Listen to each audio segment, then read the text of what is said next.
En el año 1807, en las oscuras tierras de una hacienda de Río de Janeiro, una mujer llamada María vivía encadenada a un destino más cruel que la muerte. Su cuerpo no le pertenecía. Sus hijos no le pertenecían. Ni siquiera su vientre era suyo. María tenía 28 años cuando todo terminó, pero su rostro mostraba el cansancio de una vida consumida por el sufrimiento. Había sido traída desde Angola cuando era niña, separada de su madre en el puerto entre gritos que nunca olvidaría. Esta es la historia real de las haciendas de reproducción de esclavos en Brasil. Lugares secretos donde mujeres como María eran forzadas a parir una y otra vez, solo para ver a sus bebés vendidos como ganado. Esta es la historia de una madre que prefirió convertirse en asesina antes que seguir alimentando la máquina de la esclavitud. María era propiedad del capitán Rodrigo da Silva, un hombre cuya crueldad solo era comparable a su avaricia. Cuando el capitán murió, María pasó a manos de su hijo Sebastián, quien descubrió en ella una forma de riqueza aún más oscura que el trabajo en los campos. Con la prohibición del comercio transatlántico de esclavos, los precios habían aumentado drásticamente. Un bebé recién nacido valía el equivalente a 2 años de trabajo de un hombre adulto. Y María, joven y fuerte, era perfecta para ese propósito macabro. Sebastián había escuchado historias de haciendas del interior, donde las mujeres esclavizadas eran forzadas a parir sistemáticamente para producir nuevos esclavos. Era un negocio brutal pero rentable. La primera vez que Sebastián obligó a María a acostarse con Joao, un esclavo de origen congo, ambos cerraron los ojos y rezaron. Joao no quería hacerlo. Sus ojos reflejaban vergüenza y dolor. Pero ambos sabían que la desobediencia significaba el látigo, la mutilación o la muerte. Esa noche, algo dentro de María murió para siempre. Meses después, María dio a luz a su primera hija en una choza sin ventanas. La bebé tenía ojos grandes y oscuros como la noche. María la sostuvo contra su pecho durante exactamente 3 días. Al cuarto día, Sebastián entró con un comerciante portugués. El hombre examinó a la bebé como quien inspecciona ganado, revisando sus extremidades, abriendo su boca. 200.000 reis. Ese fue el precio de su hija. María gritó hasta quedar sin voz mientras arrancaban a la bebé de sus brazos. Esa noche intentó ahorcarse, pero Sebastián la descubrió a tiempo. No por compasión, sino porque su inversión aún no había dado todos sus frutos. Como castigo, Sebastián ordenó que le cortaran el dedo meñique de la mano izquierda.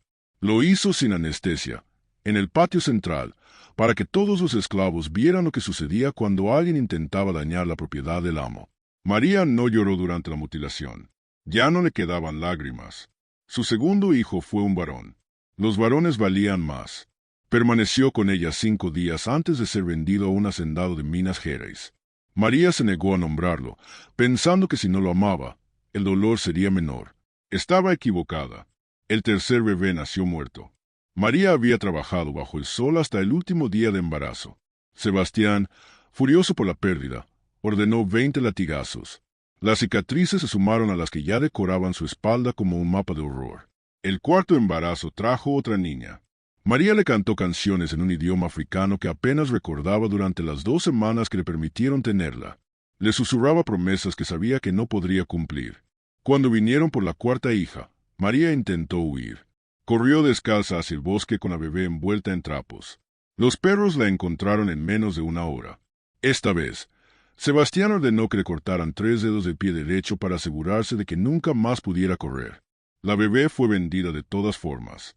María pasó 2 meses recuperándose de la infección, al borde de la muerte. Una anciana esclavizada llamada Benedita la cuidó en secreto con hierbas y conocimientos ancestrales. El quinto hijo fue otro varón, vendido a los 7 días. El sexto embarazo trajo otra niña. Para entonces, María tenía 25 años, pero su cuerpo mostraba décadas de abuso. Su espalda permanentemente encorvada, sus senos agrietados, su vientre marcado con estrías profundas como heridas de guerra. Sebastián estaba satisfecho. María le había generado más dinero que cualquier cosecha. Era su mina de oro privada, una máquina de producir esclavos que parecía inagotable. Pero algo estaba cambiando en María. Durante la sexta separación, algo se quebró definitivamente en su interior. O quizás se reconstruyó de una manera diferente. Ya no sentía dolor. Ya no sentía nada, excepto una claridad helada y terrible. Comenzó a planear. El séptimo embarazo transcurrió en silencio absoluto. María ya no cantaba, ya no lloraba, ya no suplicaba. Los otros esclavos notaban que algo había cambiado, que había una quietud antinatural en sus movimientos, como la calma antes de una tormenta. Esta séptima hija nació en una noche sin luna de marzo. Era particularmente oscura, con truenos que sacudían las paredes de la choza. Cuando Benedita le entregó a la bebé, María hizo algo que nunca había hecho. Miró a la anciana directamente a los ojos y dijo con voz firme: «Esta no la tendrán». Benedita comprendió inmediatamente. Intentó razonar con ella, explicarle que la castigarían de formas inimaginables. Pero María simplemente mecía a la bebé y repetía: «Esta no conocerá lo que es ser vendida como ganado. Esta descansará en paz». Antes de que Benedita pudiera detenerla, María tomó el cordón umbilical que aún no habían cortado y lo enrolló alrededor del cuello de la bebé.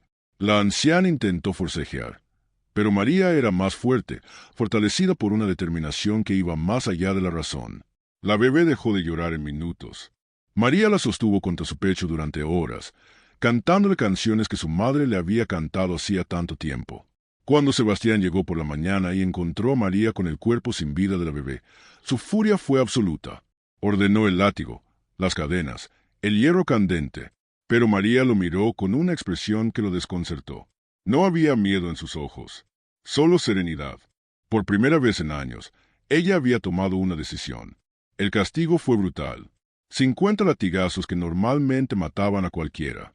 Fue marcada con hierro candente en el rostro para que todos vieran que era una asesina. Fue encadenada en el sótano durante 3 meses, alimentada apenas lo suficiente para mantenerla viva. Sebastián quería quebrarla completamente, pero María sobrevivió. El octavo bebé nació prematuro y enfermizo, tan pequeño que cabía en una mano. Murió de causas naturales a las 2 semanas. Sebastián culpó a María y ordenó más castigos. El noveno embarazo llegó cuando María tenía 27 años. Su cuerpo era un mapa de dolor. Le faltaban dedos en manos y pies. Su rostro estaba desfigurado por la marca de hierro. Los otros esclavos la miraban con reverencia y terror, viéndola como un testimonio viviente de las atrocidades del sistema. Sebastián ordenó que fuera vigilada día y noche, determinado a no perder otra inversión. Pero había subestimado la profundidad de la transformación en María. El parto del noveno bebé comenzó en una noche de tormenta de octubre de 1807. Duró casi 24 horas. María sangraba profusamente y Benedita temía que no sobreviviera. Finalmente, la bebé comenzó a emerger. Era una niña, pero el cordón umbilical venía enrollado alrededor de su cuello, amenazando con estrangularla. En ese momento, María tuvo una claridad absoluta. Vio todas las posibilidades del futuro. Si esta bebé nacía, sería como todas las demás, vendida, violada, golpeada, hasta que su espíritu se rompiera. O podría terminar ahora, antes de que la niña conociera el sufrimiento.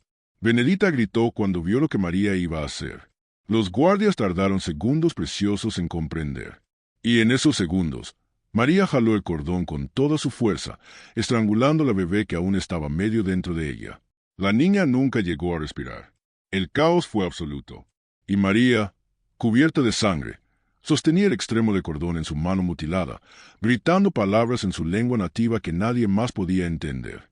Cuando trajeron a Sebastián al amanecer, él miró la escena y algo en él se cansó. Había planeado torturas elaboradas, pero al ver a María rota y sangrante, se dio cuenta de que ya no quedaba nada que pudiera quitarle. «Mátenla rápido», ordenó. «Ya no me sirve de nada». Pero antes de que los guardias pudieran actuar, María habló. «Yo lo haré». Tomó el cordón umbilical que aún colgaba de su cuerpo y lo enrolló alrededor de su propio cuello. Con sus manos mutiladas, apretó con las últimas fuerzas que le quedaban. Los guardias intentaron soltarla, pero Benedita gritó que la dejaran, que le permitieran elegir cómo morir después de que le habían quitado todas las demás elecciones. María, mientras la vida abandonaba su cuerpo, sintió algo que no había sentido en años: control. Sus últimos pensamientos fueron para sus 9 hijos, para cada uno de sus rostros que había memorizado en los breves días que los tuvo, para la séptima y la novena, que había liberado con sus propias manos, para todos los que nunca conocerían su nombre ni su historia. María murió en esa choza, en el mismo lugar donde había dado a luz a todos sus hijos. Su cuerpo fue enterrado sin ceremonia en una tumba sin marcar. En los registros de Sebastián solo apareció una nota: esclava María, fallecida. Pérdida total de inversión. Pero su historia no terminó con su muerte. Benedita contó la historia en susurros a otras mujeres esclavizadas.